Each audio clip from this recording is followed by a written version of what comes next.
Welcome to Castles to Cauldrons, where every journey starts with a little bit of magic.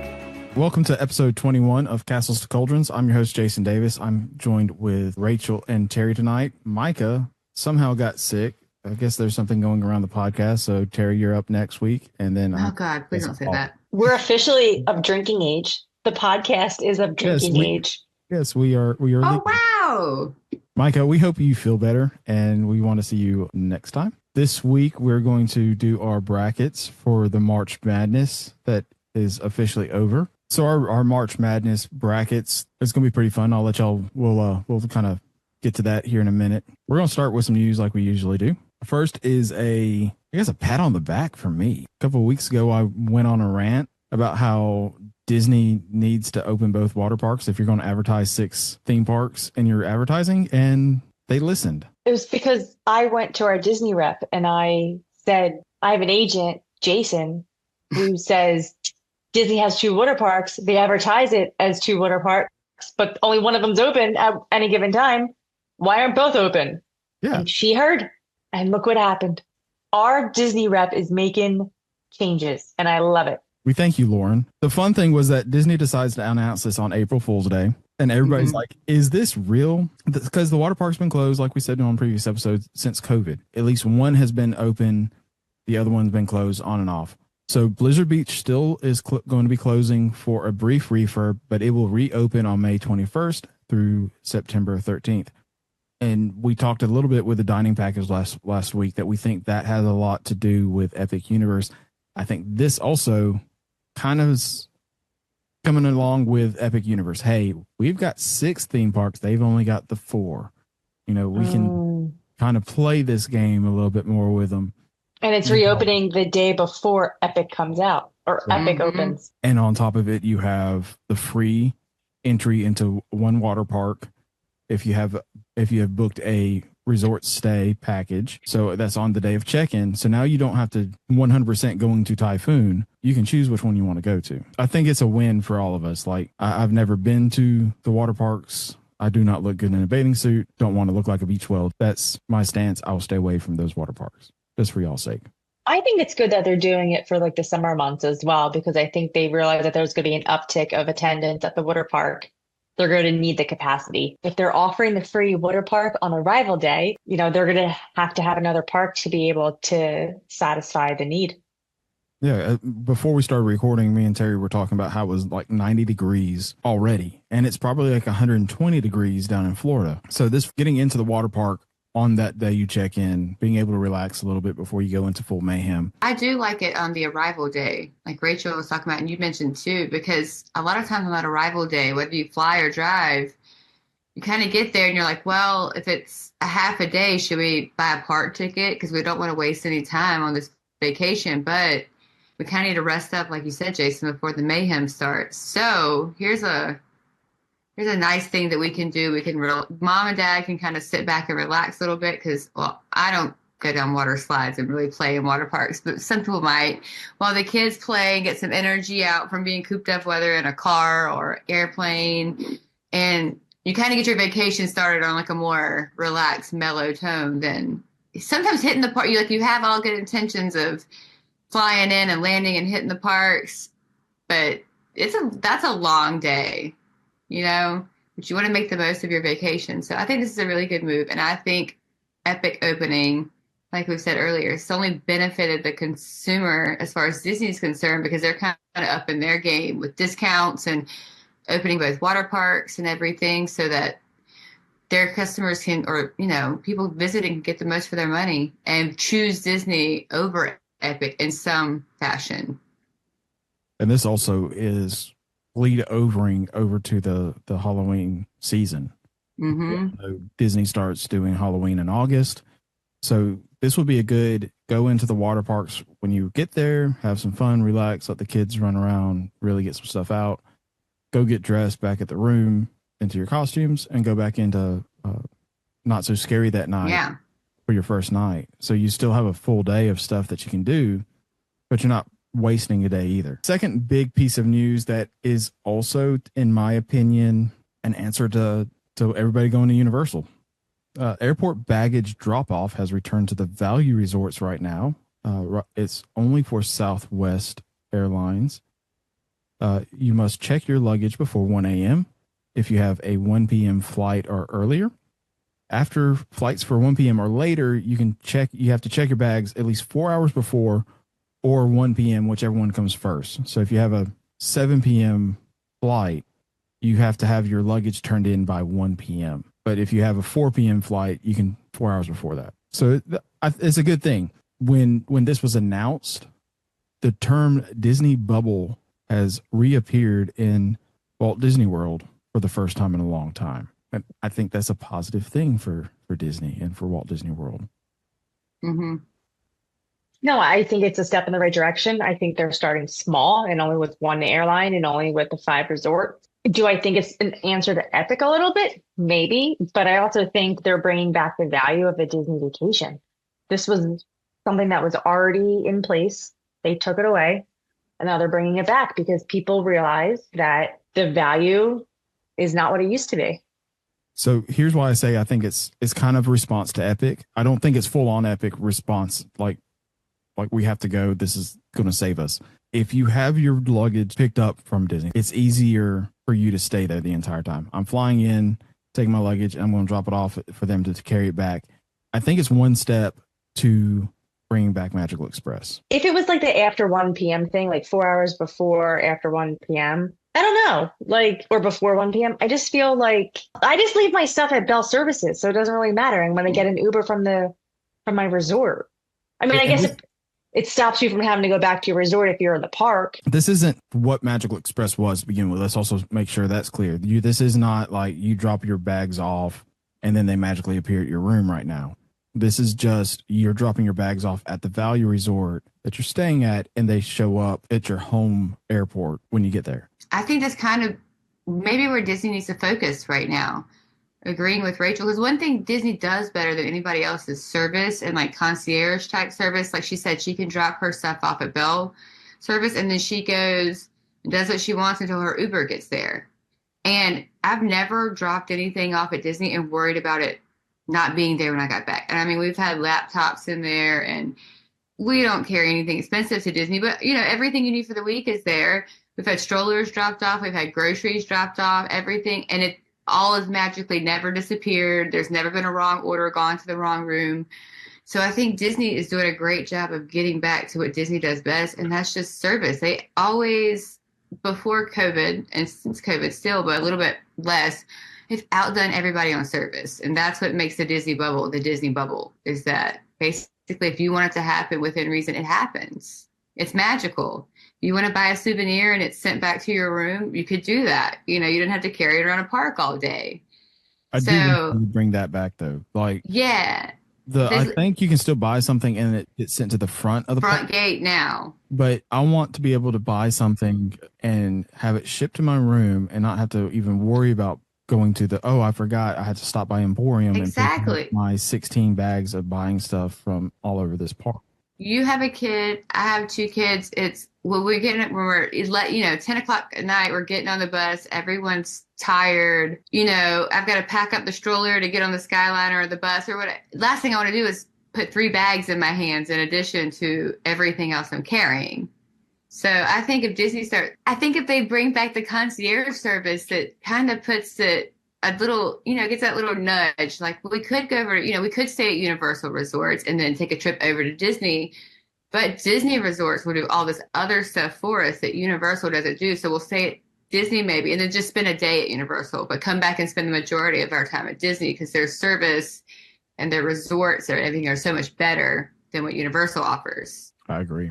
I mean, I think Universal is working their way to a Universal-ish bubble. Mm-hmm. But it's never going to be like Disney's bubble was. And like Disney has to get that bubble built back up. Like you have to be able to drop your bags off. I don't know if you ever saw those stories on Facebook or heard from other travel agents of people who would leave their bags on the front door because they thought Disney picked up the luggage from their front door. That's the Disney you need to get back to, is people think that Disney's going to come to your front door, pick your luggage up for your Disney vacation, and it's going to show up in your hotel room. Now we know that it was you drop it off your airline and they put it on the plane and you don't see it until you check in. But that was a Disney bubble. That's what I want to see back. And Universal knows they have to pay Mears to get you to come from a Disney resort over, or you have to take an Uber.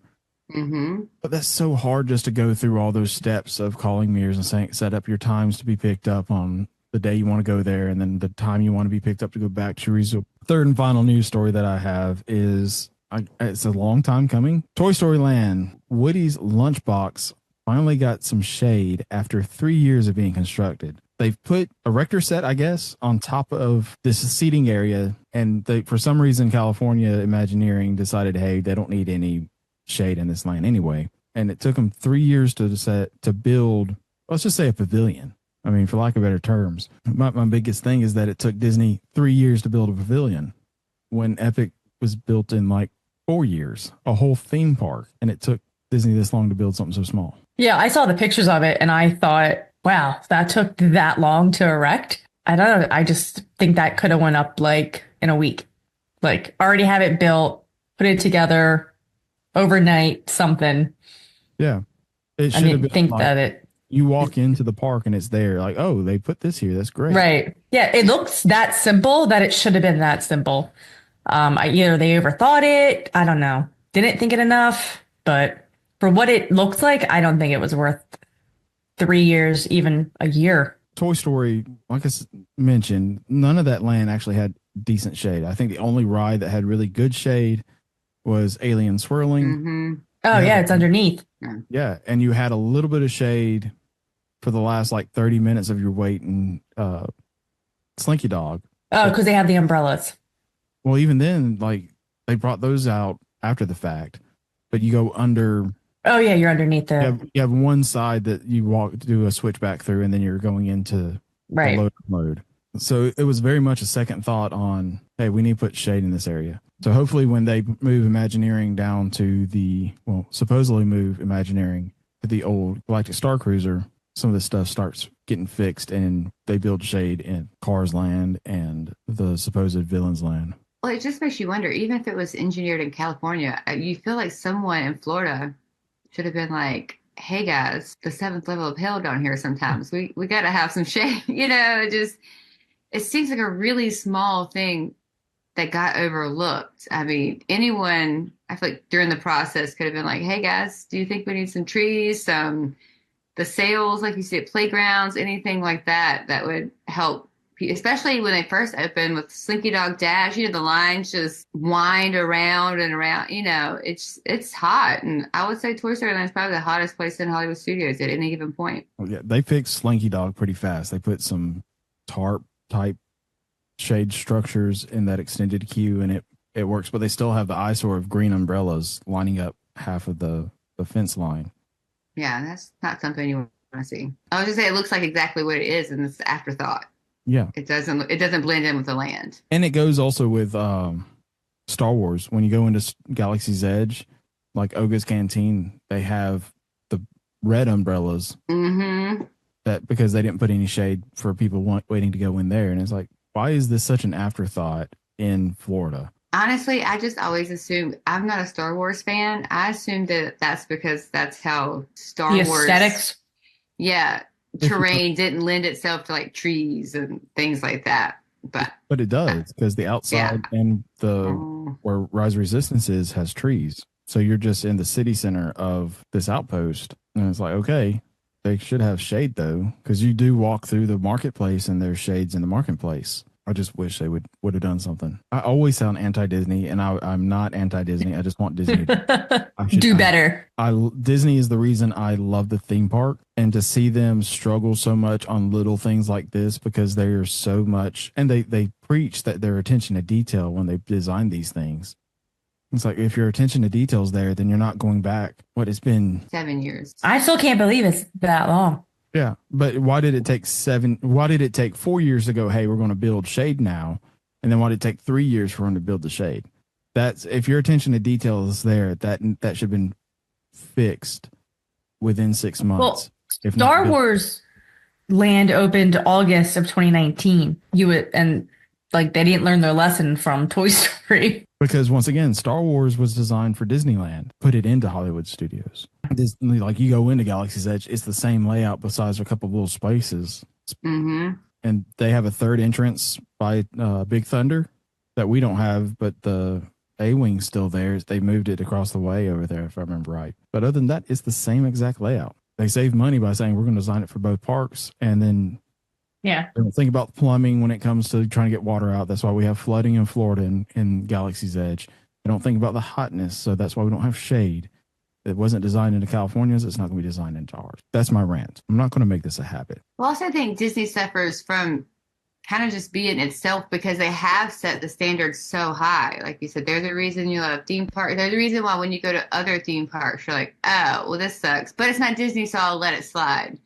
But since Disney has put themselves at the top tier, you can't let things slide because you're like, hey, you set the standard and then you often exceed your own standard. So that's what the expectation is. It's like the kid that makes all A's. But, if he makes an A-, you're kind of like, what happened? But the kid that makes C's, if he makes an A-, you're like, oh, you did great, you know? That's the thing is Disney's just cocky. I mean, we do it and we do it the best. So we're going to take 3 years to build one shade structure. We're going to spend 5 years to build a replica of a roller coaster. We're going to spend 5 years building a parking garage. You still are top of your game, but down the road, you have some amazing lands being built in Harry Potter. And you have, you know, what we're hearing from Epic Universe of these lands being so epically themed that Disney's not batting an eye. They're not like, okay, they're not dangerous to us. Those people are listening to what the consumers want. Universal's like, okay, we're building this for Florida, and Disney's just like, you're still not going to touch us. We're number one, and I think Disney will stay number one in all projections with theme park attendance.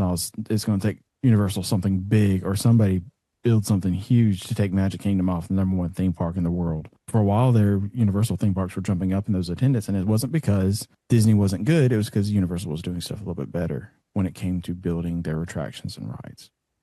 I agree. I will mention something, though, from last week I forgot to say. When you are booking a Universal trip or Epic, the top 3 hotels, so Royal Pacific, Hard Rock, and Portofino, those unlimited express passes are not including Epic. So those are for only the 2 legacy parks they're next to. They do not include Epic, so you have to buy the unlimited express, not unlimited, the Epic Express Pass if you want to use Express over there. So I want to make sure I clarified that from last week. I realized I didn't say that. So we'll take a quick break and we'll come back with our bracket. Are you dreaming of your next adventure but overwhelmed by planning? Magical Travel has you covered. With over 22 years in the business, we specialize in Disney destinations, Universal Studios, cruise vacations, and all-inclusive resort getaways. Our services are 100% complimentary when you book a vacation package with one of our knowledgeable agents. Request a free quote to start the planning process at www.magicaltravel.com. Mention our podcast to be connected with one of our agents you are listening to. And we're back. March Madness. Every podcast has a tradition of doing the same cliche thing and doing their own bracket for something. So we're going to do it too. Just hop on the bandwagon. We just scratched our heads and figured out what would be the best topic for us to do. Everybody does like resorts or what's the best ride, what's the best restaurant, what's the best snack. We figured we go the opposite direction, and where does everything go out is the bathroom. So we're doing the best bathrooms in Walt Disney World. So what we're going to do is we've picked 4 bathrooms from each theme park, and we're going to battle them out, debate them, and see which one comes up on top. So where do y'all want to start? Do y'all want to start Magic Kingdom, Epcot, Hollywood Studios, or Animal Kingdom? Let's go with Epcot. So for our first matchup, we didn't seed anything. We're just going to throw these things out there. So the first matchup is going to be Norway versus Germany. So Norway, the bathrooms are right there next to in between Frozen, Ever After, and the Frozen meet and greets, the Summer House. And Germany, where are they? They're right by the train station. They're not by the Biergarten. The Biergarten. When you get all those grapefruit beers, you got to go pee. My vote, do we just throw them out there? Yeah, let's just I choose Norway because they're hidden. Not many people know about them. They're always clean. And when you drink margaritas in Mexico, it's the closest bathroom that you have. Rachel, I'm which gonna one? go. Yeah, I'm gonna go with Norway as well. I just like that they're kind of tucked away, and Terry's right; they are pretty clean. I agree. I think Germany is nice. They're, but the thing is that they're right next to the walkway. So it's that Morocco. Both of them are right at the walkway, so people go into them. It stays pretty busy, but being kind of hidden away, it's nice. The next one we have is the American Pavilion, or the Odyssey bathrooms that are inside the Odyssey, not the outside Odyssey. Rachel, we'll start with you. I'm gonna go with the American Pavilion. I like that they're kind of on the side. I feel like when I'm doing that walk, that stretch, there's not a lot of shade, but that bathroom, it's like it cools down. I like those bathrooms over there. All right, go ahead, Jason, since we did last time. I'm thinking Odyssey, so I'm going to make Terry be a tiebreaker. But inside the Odyssey is going to be my favorite, mainly because it is probably the least crowded bathroom in the park. It's right there when you walk inside. If you're coming from Test Track side to your left, I went in there. I was the only one in there. It was great because you didn't have to wait in line for anything. It's just there, and there wasn't a line for the women's bathroom or the Odyssey inside. Odyssey outside, no. I hate those. They're no. So Terry, what's yours? Tiebreaker. The onus is on me. I'm gonna. I hate it, but I'm gonna have to go with the Odyssey inside, just because there's not a lot over there. As we learned from the Guardians of the Galaxy, sometimes maybe they need to put bathrooms inside of the queues so people don't make messes in the lines. But on that side, I feel like it's always a little, without going into a building, like you're going into where Soren is, or you're going into the Seas, but Odyssey is a good, like you said, they're never busy. And I think as a female, that counts a lot for cleanliness, is the less people that go in there. But the Americas is a close second, because no one really goes in there either. I was going to say that. Especially keep that in the back of your mind. If you're in the middle of a festival or something like that, the line for the food booth that's right there in front of them, that usually covers it up. Or if Santa's doing his meet and greet there at Christmas, it definitely covers up that area, and there's all the seats and everything. So it is a very good secluded bathroom, but this one's fully air conditioned, it's fully inside. So if you're honestly, I didn't know that bathroom in the Americas was there for the longest time. all right, where to now? We could do magic. We could do animal. Yeah. All right, Animal Kingdom. Let's start with the bathrooms in Asia at Everest versus the ones next to the Cali River Rapids. I'm choosing the Rapids just because there's water play there that my kids play in.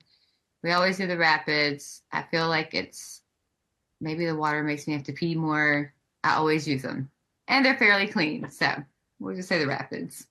I've never been to the Rapids one. Rachel. I'm going to go with Everest. Just because I like the theming over there better. She's got a point. Yeah. I'm going to go with Rachel and be the tiebreaker here because I like Everest. The theming's good. It is on the walkway, but it's also kind of off the beaten path a little bit. So people aren't really looking for it so much. They're hightailing it to Everest to ride that, or they were going around to Dino Land. So I'm choosing Everest. Pandora, this is specifically the bathrooms when you first come into the land and they're on your left, or the bathrooms back in Africa as you're coming off of the safari. But Rachel. Pandora, hands down. I just like them better. I think I use them the most often in Animal Kingdom. That's probably why I like them the most. And you come around like that section, the VIP, it's usually where you come in on a VIP, and it's the first bathroom right there. So that's probably why I go with them so often. We could have been really little flex right there. Like little flex. the bathroom inside a Flight of Passage instead of on top of one of these two. But yeah, Terry. Pandora, hands down. Yeah, I'm going to go with that one too. Africa, I like Africa. It's convenient, but at the same time, like I said, it's the exit of the safari, and it's super busy. You're on the ride for 20 minutes most of the time. So all those people that are coming off, it's always going to be packed, and you just. And they have street performers there, and it's really good to watch, but like, it's crowded. But hey, you and the kids watch the street performers. I'm going to sneak off to the bathroom. I think a lot of people do that. But I do have to give Animal Kingdom credit because it's the hardest to find their bathrooms. The theming is so good sometimes that you really have to look for their bathrooms. They're not just, they blend in very well. They do. Yeah, I agree. That is the only theme park in Disney World that allows you to lock the doors, because if the animals get out, they don't want them to come and eat you. So they know how to come in and get all the people into the bathrooms, lock the door, and keep you safe. So let's go to Hollywood Studios. I'll start with the Sunset versus Star Wars. And we're talking about, for Star Wars, the entry when you go from Toy Story Land, the bathroom's right there. I am going to pick the Sunset Boulevard bathrooms that are on the side street in between the shops. It's on your right if you're walking toward Tower. I don't like those bathrooms. Why not? Because they're dirt. I feel like they're dirty and they're crowded. But see, I feel like those are like the ones next to Tower and Rock and Roller Coaster. That one that's down in the little structure. I think those are dirtier. Oh, that's the one I thought you were talking about. No, Yeah. I'm talking about the one there's a side street. It used to be the Planet Hollywood store. Are you talking like right next to Rock and Roller Coaster on the left-hand side? No. When you're facing the guitar? When you're looking at Tower of Terror, you go. There's two stores on your right. Sorry. Down there. Yeah, I said at your left. I meant right. So like if I'm in front of I'm like walking up, Terra's there. I'm like going down the hill to the right. Yeah, there's like it looks like a loading dock is what it's supposed to be themed as. Because there's a little ramp, but it was the old Planet Hollywood store, and then I can't remember what the store is now right next to it, but it's across from the candy store. I thought you were talking like the ones like right at if you're coming out of Fantasmic, they're kind of like right there. Yeah, that's what I thought. And it does look like a loading dock, and they're crowded and dirty. When you come out of Fantasmic, you're coming out at the front of the park, though. Okay, so my vote was Sunset, and both said no. But see, I feel like while the Star Wars one is nice, and it's not as busy as the one in the marketplace, it's still busy. I'm gonna go with Star Wars. And Terry, Star Wars. I just like the theming, hands down. Sunset Boulevard has no theming. It's literally a boring bathroom. At least Star Wars, it's themed correctly. And I think as a female, when you see a bathroom down an alley, no matter how clean it is, you kind of get the heebie-jeebies just like going down an alley to a bathroom. Sketchy. All your even in Disney World, all your red flags pop up. Like, don't want to have to pee that bad. Okay, so Star Wars one's that one. The next one's going to be Frozen Ever After bathrooms and the Toy Story / Pixar Place. Frozen Ever After, that's the exit bathrooms, right? Over there next to the theater, in between the two theaters, correct? Mm-hmm. Yeah. Okay, I've never been in that one.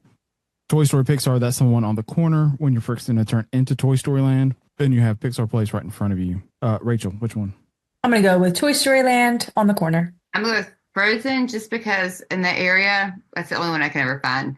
I feel like if I'm coming out of Indiana Jones or something, I just run to it. I'm going to go with Toy Story Pixar. I think it's fairly busy usually, but it's all very convenient. Very convenient, very clean.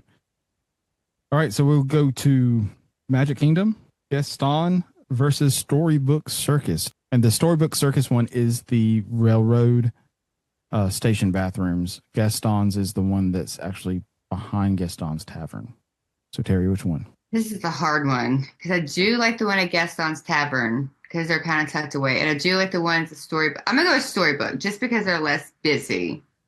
And I don't know. I feel like as a mom, I'm always, when my kids are really young, I was always down there with them. And those were always really easy to like change diapers because they weren't very busy. You didn't feel rushed. Like they were gross. Yeah. So I'm going to go Storybook. Okay, Rachel? I'm going to go with Storybook. I'm just, like Terry said, they're not that busy. I think it's easy to, once you're back there. I like the whole area. I feel it's an underrated area back there. I think it's fair to say that neither one of these are completely busy. Like you can probably go in there and get through your business as quick as you can without waiting anything. But the ones I'll agree with also being Storybook, because I do think it's themed better. Like I think Gaston's is because it's tucked away. They just kind of put it there. kind of weird too when they had the Gaston's meet and greet. I was gonna say Gaston's always there. I mean, not always there, but yeah, if he's It was there. weird having like Gaston 20 feet away from, the bathrooms. So you walk out of the bathroom and there's this long line for Gaston, and you're like, oh, am I getting in line for Gaston or what? Because it's the line to the bathroom. All right, the final first round pick is going to be the tangled bathrooms versus the pass-through bathrooms for Adventureland into Frontierland. This is right before you get. There used to be a Sunglass Hut right there. It's right after, I think it's Citrus Swirl. That's the ice cream that's sold there with the orange bird. Just right past. Yeah. And Skipper Canteen. There's that little pass-through. Mm-hmm. I'm going to go with Tangled. Why? I'm going with theme over function right now. Because I do think they're better themed. They are super busy, while there's a way and there's another photo stop right here, right? You have that lantern, the floating lantern picture where people are standing in line in front of a bathroom to take a picture with their loved one with a floating lantern. It's kind of weird. And then you have all these wedding pictures from fairy tale weddings with the bride standing in front of bathrooms, but they're nice. And it's a nice little area on top of it to sit, but the bathrooms, I think they went above and beyond for just decorating. They're probably the best looking bathrooms on property. Terry. I'm going to have to go to the pass-through bathrooms because they're always clean. It's always convenient. It's a big, wide berth there it doesn't get congested in there. So you like park your stroller or whatever, you go in there with your kids, you come out.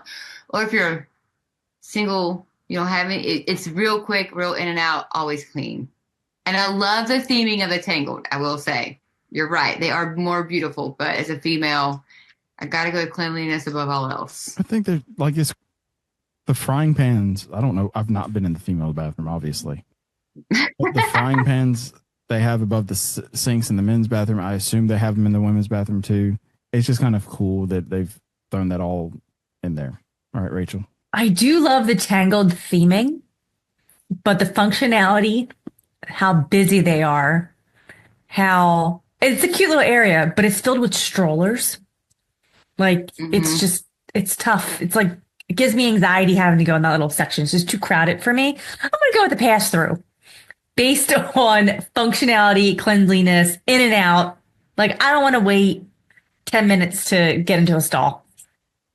Jason, I don't know as a male if you feel this way, but as a female, there's nothing better than walking into a restroom and seeing 2 corridors of stalls. Yeah. So like you have 1, 2 over here, and then it wides, and 1, 2 over here. So you have like 4 lanes of stalls to choose from. That's like the best, the best type. Yeah. Ours. Rarely are there lines. Yeah, we just when you have that usually many. have a wall of urinals and then a wall of stalls, and then on either side, the other wall would be the sinks. So it's kind of. And sinks are always clean in there too, I feel like. But yeah, when you have 2 corridors of stalls, like if these are full, you walk around here and some of these are empty, it's the best. And I think now that we've gotten this far, we need to preface that when we say dirty, we're talking like Disney dirty, not like Dollar General dirty or something like that. This is like they haven't cleaned it in 15 minutes. They haven't cleaned it all day. All right, next round. So we're going to go back to Epcot. So it's going to be Odyssey versus Norway. Terry. Norway. Why? Because they're tucked away, and So I is feel Odyssey. like Odyssey's more tucked away than Norway. I feel like we're just going to repeat ourselves now. Yeah, I was going to say, around the world, there are strategic places where you have to pee. And Norway is one of my favorite. Because not every country has a bathroom. Like Mexico. Why don't they have a bathroom? You drink? Inside. Yeah, Mexico has one inside. Do they? Yeah. And they have one on the other side too. But if you drink at the outside, if you go to the outside little bar to get burger, I don't know. I like Norway. They're tucked away, they're clean. Like Rachel said, we're just going to repeat our arguments here. I mean, that's the point of it, though, is you got to sell each other. Okay, Rachel, what do you think? I'm gonna go with Norway. I'm gonna go with the ease of use. Like Norway, it's on the way. I'm like cool. I feel like if I'm not gonna go on test track, I'm not gonna go over to the Odyssey side. So that restroom is out of its way for me. Norway, I'm passing. It's on the way. I would have chosen Odyssey. Of course you would, because you picked it. Yeah. That's my favorite hidden gem. Yeah, it's like My Flying Fish, but you have the Odyssey bathroom. It's not. The Odyssey I'm not that bathroom. obsessed with this bathroom. The hill you'll die on. All right. No, we all know the Muppets, so the hill you'll die Yes. on. We know the Muppets.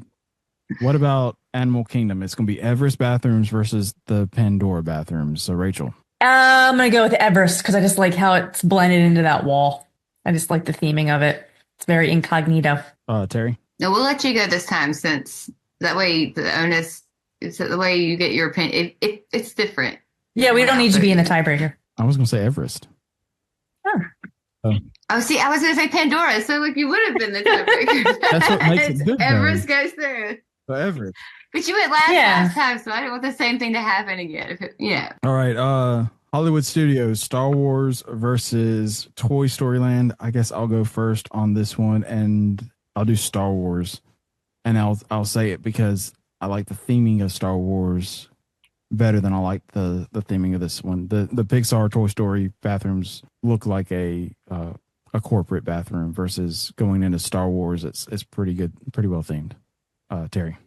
Star Wars, because I've never had to wait there. The theming and it's clean. All right, Rachel. I'm going with Star Wars, just the theming alone. And I do feel like the entrance to Toy Story bathrooms, they're like elementary school vibe. I was just saying High school. The tile. Like it just reminds me of being in like a school bathroom. These little square tiles and things. Yeah, it's always busier too. Like if you're looking at the two, that one's. Well, it's obvious. Yeah, like it's right there at the. It's in a great spot. So yeah, I think that one's good. Magic Kingdom then is going to be the Storybook Circus versus the Pass Through. Rachel. Why did you pass through? Because I think it's easier accessible. Like, Storybook, I got to be in that section. Pass through, I can get it on both sides. Terry. I'm going to say the pass through because just like Rachel said, I didn't even think about it until she said it. I go through the pass through a lot more than I go down the Storybook. And again, clean, convenient, don't have to wait. It's there. See, I use the pass through more often than I do the Storybook, but I was going to pick Storybook just because I think it's so out of the way. It's nice, and that's a newer area. But my opinion on that one didn't matter. All right, so we got the top bathrooms from our point of view for each park. So it's Norway bathrooms in Epcot. It's the Everest bathrooms in Animal Kingdom, the Star Wars bathrooms in Hollywood Studios, and the pass-through bathrooms in Magic Kingdom. So now we're going. Who's battling who? We're going to go the pass-through versus Norway. For our theme aspect, Norway. I think it blends itself in well over in Norway. You wouldn't know they're there because it's behind the chapel or the church. The green grass roof, everything like that. It looks nice from the outside. You don't know they're there if you're passing by unless you see people going in there. The pass through, I think it gets more congested there than it does in Norway. So Norway is my answer, Terry. Gonna go with the pass through. She's all reliable. I mean, like for all the above mentions, I probably use that one in Magic Kingdom literally more than anything else. So gotta stick with my girl. I'm the tiebreaker, and I'm going with Norway. Awesome. Norway. The theming. I enjoy the theming of this bathroom. It is nice, very nice. Yeah, I think they're both good bathrooms, and I think pass through is more convenient in the long run because a lot of people walking back and forth through it. But at this point, it has to be theming over everything. So then we have Everest versus Star Wars. Rachel. Star Wars theming. Like, I just keep thinking about the mirrors and how, like, they're speckled and, like, the sinks are and the blow dryers. Yeah. Like, I just really, like, it's a rustic feel, but, like, I like that it just carried into the restrooms. Yeah, it feels like a long time ago when you go in the bathroom. The only way they can be older is if they're just holes in the ground. Terry? I'm going to go Star Wars for the same reasons. It's just hidden away, clean, and you can't beat the theming. You feel, I don't know what it really feels like to be in Star Wars universe, but I imagine that's what it's like. I was picking Star Wars too. Oh, good. I like Everest bathroom, but Star Wars is it. All right, so the final two will be Norway versus Star Wars. That's a battle right there. Elsa versus. Yeah. Luke Or Skywalker Darth Vader. or Darth Kylo Vader. Ren. I don't Or maybe it's Olaf versus a Ewok. know. Terry, I'll let you go first. I'm gonna go with Norway. Why? They're pretty, they're clean. If I'm going with theming, I Okay, like the Norway theming. So theming though on this aspect is Star Wars isn't supposed to be as clean as Norway is. So the Right. Star Wars bathrooms are supposed like they're looking dirty and old. So But the Norways are pretty. They're pretty. They're cottagey. Yeah, They're you like just the pretty. blue. I do like the blue color on the doors. Yeah. I'm going to vote for Star Wars. I'm going to make Rachel vote. Oh But It's no! on you. Oh because no! I knew I would. I don't know what Rachel's thinking, so I know I'm thinking opposite. So I'm going to make Rachel pick the tiebreaker. But I think Star Mhm. Wars is themed better because they are trying to make it look like it's older, and you feel rustic in there with the pipes and everything showing. And like Rachel mentioned, the There's- mirrors. There's no bad answer here. There I'm is a going- bad There's answer. no wrong There is a answer. bad answer. I'm going with Star Wars. Yes. Star Wars, look at you. Even Good though I've job. never seen a Star Wars movie, I'm going with Star Wars. I think it just the overall theming just is on point. Yeah. And Yeah. like I said, there's really no bad bathrooms in Disney. They usually keep them up great, and they all use their function right. And they go above and beyond. Like you didn't have to make a Tangled bathroom that looks like that. You could have made that a Yeah. meet and greet, but you went above and beyond and put Tangled in such a nice place. So Star Wars though is our winner for the best bathroom. But I think that says a lot about the Imagineers because neither Rachel nor I are Star Wars fans. Right. So that just shows you how immersive that part of, Hollywood Studios is that we like it that much. I didn't put Star Wars in. Like Yeah, when I we did. started talking about it, I did not pick Star Wars because I was thinking about the crowds over in those areas. But I really like Sunset. And that's usually my go-to over there. So as the Star Wars fan, I didn't choose Star Wars, and that the two non-Star Wars fans outvoted the Star Wars fan to get it over there. We like function. Yeah. I also liked how men and women approached bathrooms differently in all of our arguments of which one was better. That's fun. I think we might do something like this later. Maybe not like March Madness style, but more brackets in the future of best food. And we'll take out flying fish because Rachel would vote that through every round. And it would be for like, what's the best quick service flying fish? Flying fish. Best snack flying fish. Flying fish. So, I hope you enjoyed that. Our next episode, we're going to talk about Disney dining, and hopefully we'll have Micah back. Hopefully she'll be feeling better. If you want to get a hold of any of us, just go to magicaltravel.com. We'll be glad to point you in the right direction to the best bathrooms in the theme parks and Disney Springs, or even in your hotel room. Until then, we will talk to you later. Bye-bye. Bye.